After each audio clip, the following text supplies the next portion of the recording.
সালামু আলাইকুম বন্ধুরা, এই ভিডিওতে আমি কিভাবে খুব সহজে প্রিপজিশন শেখা যায়, মনে রাখা যায় তা দেখাবো। চলুন শুরু করা যাক। প্রথমে আমি কিছু প্রিপজিশনের ব্যবহার লিখি। টু, টু দ্বারা কোনো দিকে গতি বোঝায়, অর্থাৎ কোনো দিকে গতি বোঝালে আমরা টু ইউজ করব। তারপর ফ্রম, ফ্রম হচ্ছে টু এর বিপরীত যদি বোঝালে, বিপরীত বোঝালে তাহলে কি লিখব? টু এর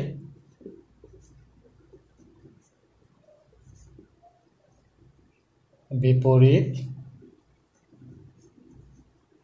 বোঝায়। তারপর লিখব ইন, ইন হচ্ছে ভিতরে স্থিতি বোঝায়। তারপর লিখব আন্ডার,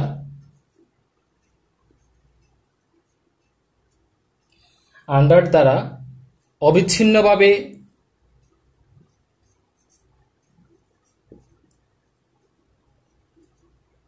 অবিচ্ছিন্নভাবে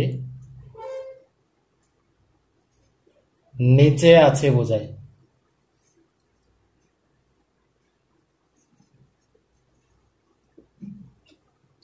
তারপরে অন, অন দ্বারা কোনো কিছু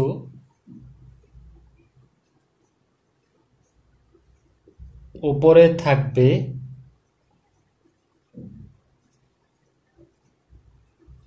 এবং অবিচ্ছিন্নভাবে বোঝালে।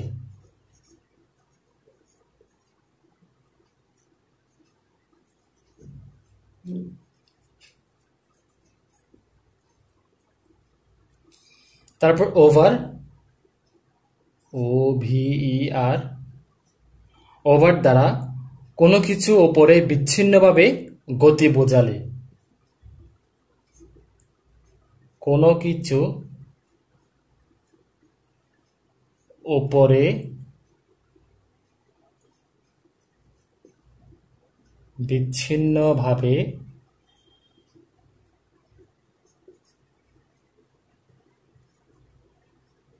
গতি বোঝায়। তারপর ইনটু, ইনটু দ্বারা ভিতরের দিকে গতি বোঝায়। ভিতরের দিকে গতি যদি বোঝায় তাহলে আমরা ইনটু দিব। তারপরে আউট অফ, আউট অফ হচ্ছে এই যে ইনটু দ্বারা যে ভিতরের দিকে গতি বোঝাবে, এই ইনটু এর বিপরীত যদি বোঝাই, অর্থাৎ বাইরের দিকে গতি বোঝালে আউট অফ দিব আমরা। তাহলে লিখব কি? ইনটু এর বিপরীত বোঝায়।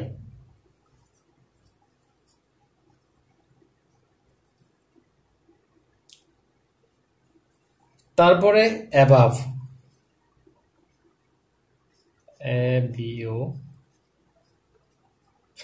অ্যাবাভ দ্বারা কোনো কিছু বিচ্ছিন্নভাবে উপরে আছে এবং স্থির আছে।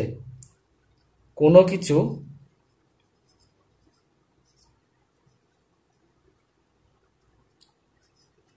বিচ্ছিন্নভাবে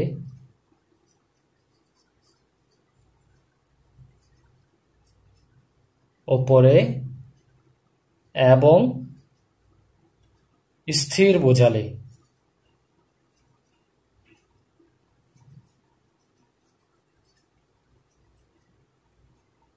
তারপর সর্বশেষ বিলো,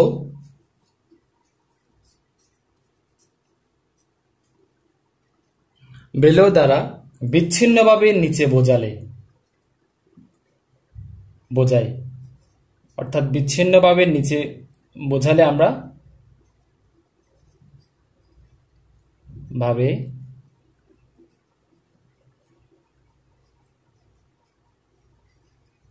নিচে বোঝায়। তাহলে এই হলো প্রিপজিশনের কিছু অর্থ। এই অর্থ অনুযায়ী আমরা প্রিপজিশনগুলো ব্যবহার করব। তাহলে এখন একটি সার্কেলের মাধ্যমে প্রিপজিশনগুলো বোঝানো যাক। প্রথমে আমি একটা সার্কেল আঁকি।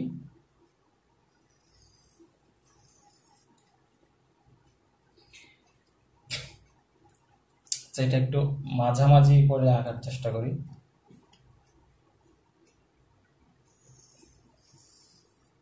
এই যে হ্যাঁ, এই যে সার্কেল, এটার ঠিক এখানে উপরের পৃষ্ঠে এই যে এরকম লাগানো অবস্থায় বোঝালে অন বসে। এই যে অন, কোনো কিছু উপরে থাকবে এবং অবিচ্ছিন্নভাবে, অর্থাৎ লাগানো অবস্থায় বোঝালে অন বসবে। তাহলে কি বসবে দেখি? অন। যেমন যদি বলা হয় টেবিলের উপর একটি গ্লাস আছে, তাহলে এটা অন বসবে। তারপর তেমনি ভাবে নিচে আমরা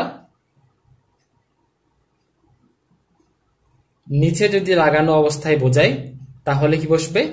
এই যে আন্ডার, অবিচ্ছিন্নভাবে নিচে আছে বোঝায়, তাহলে এটা হবে কি? আন্ডার। এবং দেখুন টু দ্বারা কি বোঝায়? কোনো দিকে গতি বোঝায়।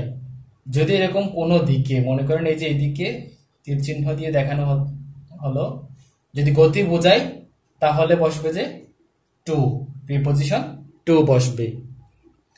আবার যদি এই যে ফ্রম, টু এর বিপরীত বোঝায়, অর্থাৎ টু এদিকে, আবার মনে করেন যে ফ্রম এদিক থেকে এদিকে, এটা হবে যে কি? ফ্রম।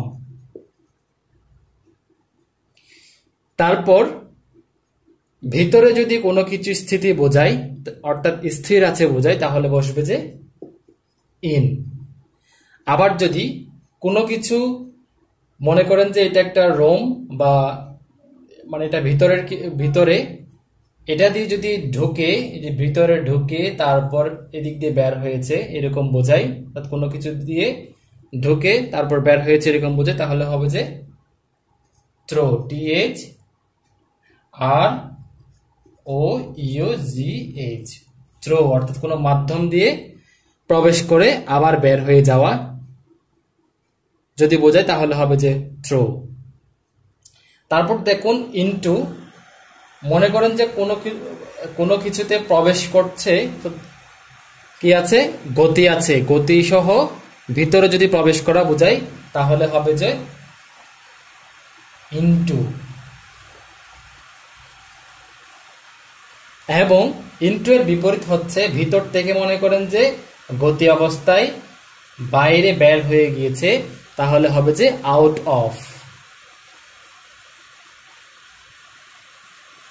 তাহলে হবে আউট অফ। তারপর দেখুন যদি মনে করেন যে বাইরে আছে কোনো কিছু, বাইরে থাকলে তাহলে আমরা লিখব যে আউট, মানে ভিতরে স্থিতি বোঝাইলে ইন, বাইরে স্থিতি বোঝালে আউট।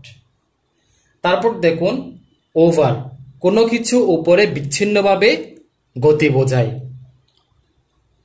এই যে এটা হচ্ছে উপরে বিচ্ছিন্নভাবে যদি গতি বোঝায়, যেমন মনে করেন যে একজন যদি মনে করেন একটি বেঞ্চের উপর দিয়ে লাফ দিল, তাহলে এটা কি উপরে বিচ্ছিন্নভাবে গতি বোঝাচ্ছে, তাহলে এটা হবে কি? ওভার। তাহলে এটা হবে ওভার।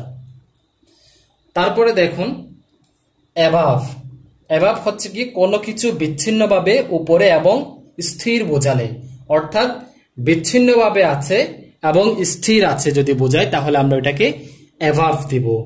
যেমন উদাহরণস্বরূপ বলা যায়, মনে করেন যে আমরা যদি কোনো একটা রুমের মধ্যে থাকি, তাহলে রুমের উপরে আমাদের মাথার উপরে স্থির অবস্থায় কি থাকে? ফ্যান থাকে, লাইট থাকে, এগুলো বিচ্ছিন্নভাবে উপরে আছে বোঝায়। তাহলে ওইরকম যদি বোঝায় উপরে বিচ্ছিন্নভাবে উপরে, তাহলে বসবে যে অ্যাবাভ, অ্যাবাভ বসবে। তাহলে বাকি রইল কি? বিলো। বিলো হচ্ছে বিচ্ছিন্নভাবে নিচে বোঝায়, অর্থাৎ এই যে নিচে আলাদাভাবে নিচে আছে, তাহলে এটা হবে যে কি বিলো। আন্ডার হবে যে কখন, যদি অবিচ্ছিন্নভাবে হয়, অবিচ্ছিন্নভাবে হইলে আন্ডার, বিচ্ছিন্নভাবে হইলে বিলো। কোনো কিছুর ভিতরে গতি বোঝালে ইনটু, তারপর ভেতর থেকে বাইরে গতি বোঝালে আউট অফ, কোনো মাধ্যমের ভিতরে ঢুকে আবার বের হলে ওটা হবে যে থ্রো, ভিতরে স্থিতি বোঝালে হবে যে ইন, কোনো কিছুর দিকে গতি বোঝালে, তাহলে কোনো দিকে গতি বোঝালে হবে যে টু, টু এর বিপরীত, অর্থাৎ যদি কোনো, যেমন মনে করেন যে কেউ যদি বলে আমি ঢাকা থেকে চট্টগ্রাম যাচ্ছি, তাহলে হবে যে কি ফ্রম ঢাকা টু চট্টগ্রাম। ওই রকম মানে কোনো দিকে গতি বোঝালে টু, এবং টু এর বিপরীত হচ্ছে কি ফ্রম। তারপরে এই যে অন, অন হচ্ছে যে কোনো কিছু উপরে থাকবে এবং অবিচ্ছিন্নভাবে যদি বোঝায় তাহলে আমরা বসাবো যে অন প্রিপজিশন বসাবো। ওভার হচ্ছে কোনো কিছু উপরে বিচ্ছিন্নভাবে যদি গতি বোঝায়, অর্থাৎ কেউ যদি মনে করেন একটা বেঞ্চের উপর দিয়ে লাফ দিয়ে গেল, তাহলে এটা একটা গতি বোঝাচ্ছে, গতি যদি বোঝায় তাহলে আমরা এটাকে ওভার দিব। অ্যাবাভ হচ্ছে উপরে, যদি কোনো কিছু যদি উপরে বিচ্ছিন্নভাবে স্থির বোঝায়। তাহলে এই হলো শর্টকাট প্রিপজিশনের একটি চিত্র।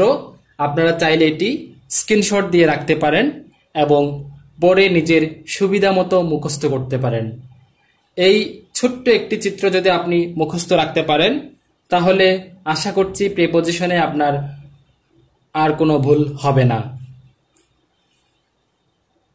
এই হলো শর্টকাট প্রিপজিশনের একটি, শর্টকাটে প্রিপজিশন মনে রাখার উপায়। আশা করছি আপনারা বুঝতে পেরেছেন। সো আজকে এই পর্যন্তই। ভালো থাকবেন। ধন্যবাদ।